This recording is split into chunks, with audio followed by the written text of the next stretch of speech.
How do you see Viancy 4 years from now? Or 4 or 5 years from now? Ayan. Ang tawag niya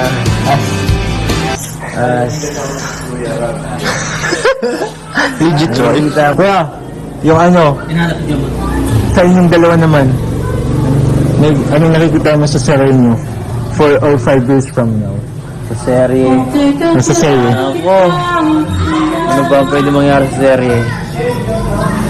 Ako, baka may anak na kami niya. Hey, grabe! Yun yung alagaan nyo baka Talaga siya. Baka may bahay na, may bahay na talaga. Ay, may bahay na yun. May bahay na talaga. Grabe, parang... Baka, ewan ko, marami pwede mangyari. Pwede magka-away-away pa, pwede matagal pa. Mahirap. Maraming tampuhan pa. Maraming pang pagdaraanan. Maraming pang tragedy, guys. Mga challenges. Challenges natin sa buhay. Hindi yan. mawawala yan.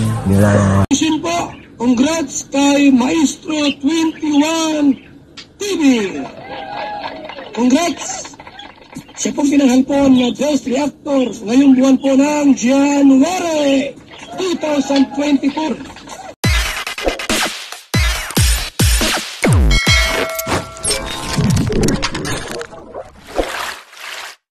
Okay guys, ang inyo pong natunghayan na video po sa ating preview ay mula po sa channel po ni Kalingap JJ at yan po ang ating magiging paksa. Yan po isa sa isang bahagi po. Yan po yung isang bahagi sa tungkol po sa interview, ambush interview po kay Habi Edu tungkol po sa kanya pong isiniwalat na mga plano po niya 4 to 5 years from now sa kanilang dalawa po ni Baby Beyonce or YP Beyonce. Pero bago po yan, mapagpalang umaga, tanghali, gabi po sa inyo lahat. Sana po ang lahat ay nasa mabuting kalagayan at ligtas po sa anumang kapahamakan saan man po kayo dako po ng mundo naroroon. Ako po muli ang inyong lingkod, Maestro 21 TV po. At siyempre, mega loud shout out sa ating ama at founder po ng Kalingap, Kuya Bal Santos Matubang, Ate Edna Vlog, Kalingap Rob, Kalingap Dan, Kuya Brooks Vlogs, and Ruel of Malalag. At siyempre, mega loud shout out sa ating mga kasamaan po dyan sa Karepa, Kalingap Reactor Partners, sa pamumuno po yan ng ating presidente, Javier De Leon, aka Birador. Tangkilikin din po natin ang ating mga kasamahang mga Kalingap Partners, Kalingap Charity Vloggers. Sila po ay masisipag po na nag-i-scout ng ating pong mga kababayan na nasa laylayan ng ating lipunan upang sila po ay matulungan. At ganun din po sa ating mga Kalingap subscribers, solid supporters, and organic sponsors. Likewise, sa ating pong mga kapatid po diyan sa Team Siomay ng Kalahi Community, at ang buong Kalahi Community, magandang umaga, tanghali, gabi po sa inyong lahat. Okay? So, tunghayan po natin mga kapatid ang kabuuan ng interview po ni Kalingap JJ tungkol po sa plano sa hinaharap po ni Happy Edu sa kanilang dalawa po ni YP Beyonce. Tunghayan po natin. Kuya Ed, kaya para kay Viancy. Make-up or without make-up? Make-up or without make-up? Oo. Without make-up, syempre. Bakit? Syempre, parang makita ko yung tunay na ganda. Ito, lips or eyes? Lips or Agree ako po dyan na Kalingap Edu, Happy Edu. Agree po ako, mas lalong maganda para sa aking paningin ang YP Beyonce kapag sila po ay walang make-up. Siguro kung mayroon man pong make-up si Baby Beyonce ay yung bahagya lamang po. Bahagya. Siguro kung heavy make-up ay siguro hindi ko alam. Hindi ko pa nakikita po naman si YP na mayroong heavy make-up sa kanyang mukha. Pero sa aking palagay, simplicity is beauty. Maganda na pong tignan si YP nang wala pong make-up. Kaya agree ako po doon. Kaya dito natin papapatunayan mga kalingap na si Happy Edu ay mahilig din pala sa mga simple. mahilig sa mga simpleng babae. At napakaganda na po ni YP. Hindi na kinakailangan pang magkolorete. Okay. Guys, sa mata. Sa mata? Porque yun yung signature ano Sa nyo? mata mo makikita. Ang Ang ligaya. dahil nangyari yung ano. Di ba sinasabi kasi, sa mata nakikita ang aking damdamin. Ay, naku po, napaawit tuloy po si Maestro. Seatbelt hugs. Kiss or hug. Grabe, hug lang siyempre. Bigla mo na. Bawal lang kiss. Bawal yung Sama yan. Pero Hands lang muna. Hands lang muna. Hugs lang muna. Wala mo nang kiss. Kaya alam po naman natin na minor de edad pa lang po si Beyonce. Baka tayo po ay pagmulan po na naman ng bashing, pagpambabash. Hindi lamang po yun. Siyempre, kinakailangan ipakita po ni Kalingap Edu ang kanya pong respeto sa babae. Yan.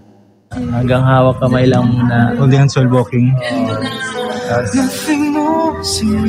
lang. Basta. Konting sweetness lang. Oo. Yun. Ano kasi guys, ano pa, wala pa sa legal age, kaya Yes. pang sweet lang mo. Wala nyo Tama. guys, Bawal lang sobrang ano. bawal lang sobrang intimate. Guys, bawal yun na, natanda nyo na yun ha. Mahilig, ewan ko kung bakit hindi siya mahilig kumain pagka nalabas. Bakit? Hindi ko alam nun, pero sa bahay nila, ewan ko kung matakaw siya. Natakaw siya grabe. Pero pag lumalabas, hindi talaga siya nakain. What kaya? Ewan Ano ko kasi, nga eh. baka nagpapasexy naman. Ewan ko nga kung ano. Proportion lang dapat yung Baka di siya mahilig sa mga pat. Kaya pala, nami-maintain po ni YP Beyonce ang kanyang kaseksihan kasi hindi daw po mahilig kumain, lalo na po kung nasa labas po sila. Pero, pag nasa bahay naman daw po ay palakain, so ibig sabihin, mayroon po talagang pagkain na talagang gustong-gusto po niya. Okay? Ano ba kung kinakain niya? Sa bahay Sa niya? bahay, mga ano lang, mga lutong bahay, ganyan. Yan ang mga gusto lang yata niya. Okay, nasanay na kasi. Nasanay pala siya. So, edi siya na lang yung favorite mo. Wow. Siya yung favorite mo. Sa... Hindi siya, pero... Uy, grabe. Ba't may pero? Sa anong ano ba? Yung Ano siya in all aspects. Sa lahat-lahat. naman. Bakit? Siyempre, favorite niya rin ako eh. Sino yung unang nagka-crush? Hindi ko alam. Kasi ako nung una, hindi eh. Hindi ka Nakatik. na. Ngayon, parang sakto lang. Medyo getting to know each other pa ngayon. Pero, ewan ko sa kanya kung totoo yung ano niya. Wala mo naman, totoo naman yung Oo, di feeling. lang natin masabi. Okay, yan na. Nung una daw, wala lang daw muna. Okay, so nung una daw po talaga, walang nararamdaman po si Habi. So sabi niya, pero sa ngayon, sabi niya, parang wala daw noon. Pakinggan niyo yun, parang wala noon, pero ngayon parang sakto lang. So ibig sabihin, may nabubuo na rin pong feelings po si Habi dito po, pero sinasabi din po niya, aywan ko lang po sa kanya kung talagang seryoso or seryoso po si YP sa kanya pagsasabi. Di ba mayroon pong vlog na nagsasabi na crush din po ni YP si Habi. Pero dito sinasabi po ni Happy Edu na hindi alam kung totoo yung kanyang sinasabi or sinabi lang yun nang dahil po sa vlog. Yung feeling mo. Yes. Kaya, yung sagot na guys, yun na yun.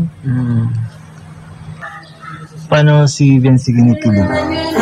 Parang kinikilig. Paano siya kinikilig? Hindi serye ha? Ay sige, serye din. Serye muna, tapos yung kayo. Kinikilig, ano lang siya, parang... Ano siya lang, sobrang mahiyain niya pag kinikilig, ganun lang. Wow. Pagka kinikilig siya, lalo siyang tahimik lang, tapos pagka parang nagantawa lang yan pagka sinabi ko sa kanya. Pagka gusto niya yan. Natawa-tawa lang yan. Tuwatawa lang. Tapos, halimbawa hindi niya tatanggi, pero siya, Pero halata naman na kinikilig siya. natado naman sa kanyang reaction eh. Pag nagsingkit na ang mata niya matulog. Yung pala. Kinikilig mo siya kapag nasingkit siya nito. Pag wala na yung mata. Tapos hindi na alam kung nakatingin sa'yo. Nakatingin pa ba sa'yo? Minsan, Kasi yung signature niya, yung eye to eye niya. oo. So yun yung ano. Hindi mapipigilan niya eh. Yung mapigilan yung kilig talaga. Mapigilan niya. So kahit sa ano, in person yun din yung ano niya. Kapag kinikilig siya. Hindi mo na ako masyad nabanat pag kami-kami. Siyempre naman po, talaga, dito natin makikita mga kalingap na talaga naman pong nire-respeto o iginagalang po ni Habi YP, Habi Edu ang kanyang YP. So, ibig sabihin, naglalambingan lang po sila sa vlog, pero pagka wala sa vlog ay kailangan na respectful, kailangan behave ang Habi. Okay. Ba't di ka nabangat sa lang? Kasi kapag may banding ka, ikaw kasama sila, Carla. Wala naman sasabihin niya, ay, wala tayo sa vlog. Nagaling siya. Grabe naman, sa vlog lang kayo nagkaano ng kilig. Pero kung consider nyo as... Pag binibiro ko siya, pag binibiro, pag niloloko, uy, wala tayo sa vlog, mga ganyan minsan eh. Ano yan? Kasi ano niya atos na ata siya na ano, nakapag sa vlog talaga, pero ano lang, para kilig na ano. Hindi totoo nga talaga yung ano, yung serye niyo talaga, ano lang yun. Kailang talaga yung nagpo-formulate ng ano, pag-uusapan ng mga, ito na, kailang talaga. Kailang yung nag-ano, Karamihan, gano'n. paramihan. Parang binibigyan lang kayo ng topic, tapos kayo na bahala, mag-usap. Ganun pala yung serye guys, sila na talaga pala yung Ay, ganun pala po yun. mag-usap. So, ibinibigay lang po ni Kalinga Prab kung ano po yung sitwasyon, ano po yung topic na kinakailangan pag-usapan po nila sa serye o pagtapos yung mga dialogue pala ay sa kanila na mismo. So, ibig sabihin kung may papunta man po sa mga usapang puso, sila na po yun. O ibig sabihin, nagmumula na po yun sa kanila at nagmumula na po sa kanilang kaibuturan ng kanilang mga puso. Yan. How do you see Viancy 4 years from now? Yeah. Or 4 or 5 years from now? Ayan, nakikita ko siya as Legit, right? nakikita ko siya dito sa dahit. Nakikita safe. Hindi ko alam, siguro ano. Mas maging ano. Maganda ng ano. Maganda kinabukasan eh. Oo naman talaga. Siya na magandang kinabukasan. Bibigyan mo siya na? Bibigyan mo siya magandang kinabukasan. Alright, so sinabi po niya, siguro 5 years from now or 4 to 5 years from now, maganda ng kinabukasan po ni Baby Beyonce. So by that time siguro ay tapos na rin po siya sa kolehiyo, kaya po siguro nasasabi po ni Habi mga kapatid na maganda na po ang sitwasyon, maganda na po ang pamumuhay po ni YP at lalo na siguro kung si Habi ang magbibigay po sa kanya po ng magandang kinabukasan. Wow, ang ibig sabihin sa 5 years na nakikita po ni Habi po dito ay kasama po siya dun sa 5 years na yon. Kapag gumanda na po ang pamumuhay po ni YP ay kasama rin po si Habi Edu doon. Okay. May ambag kumbaga doon nasa isip po ni Habi na doon sa pag-unlad po ni YP ay kasama po siya, may ambag po siya doon. Yan ang ibig kong sabihin. Kuya, yung ano, sa inyong dalawa naman, anong nakikita mo sa serye nyo 4 or 5 years from now? Sa serye. Sa serye? Ako, ano ba ang pwede mangyari sa serye? Ako, baka may anak na kami niya. Yun yung alagaan nyo baka. Ay, nako, after the serye, kung halimbawa naman, ay, nako, pwede, posible. Kalingap Edu, posible naman. Siyempre, rin mo, 5 years. Tapos na rin po itong si Baby Beyonce. Di siyempre, kung sila po ang pinalad na magkatuluyan sa dulo sa katotohanan, maaaring na baka, sabi ko, mayroon na po silang baby, di ba? Baka may bahay na, may bahay na talaga. Ay, may bahay na yun. May bahay na talaga. Grabe, parang... Baka, ewan ko, marami pwede mangyari, pwede magka-away-away pa, pwede matagal pa, mahirap. Maraming tampuhan tama. Maraming tang pagdaraanan. Pagdaraanan. Maraming pang tragedies, guys. Mga challenges. Challenges natin sa buhay. Hindi yan. mawawala yan. Diba? Alright, so yan po yung mga ilang mga katanungan na maaaring hindi pa natin alam tungkol po kay YP Beyonce, di po ba? So, madalas ay nakikita po natin sila sa kanila pong vlog, sa kanila pong teleserye, at kanila pong Kalingap serye. Pero siguro yung mga tinanong po ni Kalingap JJ, ito yung mga katanungan na hindi pa natin po alam tungkol. Kagaya po yung napakasimpleng ayaw po masyadong kumain po ni Baby Beyonce, at yung, anong tawag dito? Yung mga ganong bagay po. At saka yung 5 years from now, okay? So yan po yung, kung kasama po si Kalingap Edo doon sa pag-unlad. Okay? So pinapangarap po ni Kalingap Edo na sana after 5 years ay kasama pa rin po siya doon sa pag-unlad ni Baby Beyonce at Harinawa. Okay? Sa kanya pong naisip, Harinawa kung sila po ay magkakapalaran, ay mayroon na po silang pamilya, makakabuo na po sila ng pamilya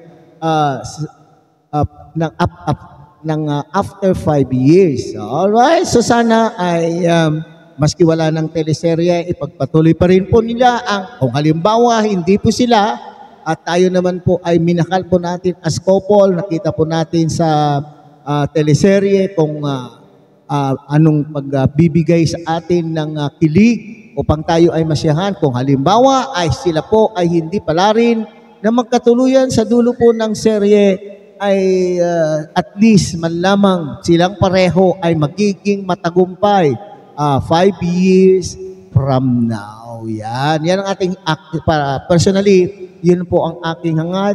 Hindi man po sila magkatuluyan, pero mas masaya po tayo siguro kung sila po ay magkatuluyan, di ba? Kung hindi man po sila magkatuluyan, sana lamang po ay sa hinaharap sila po ay parehong matagumpay. Okay, so hanggang dito na lamang po ang ating reaction sa araw na ito.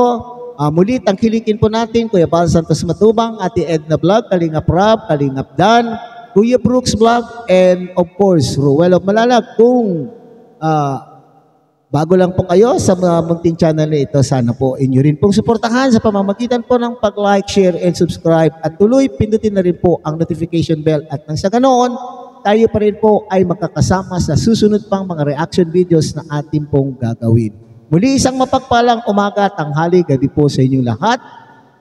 Mabuhay po kayo and God bless everyone.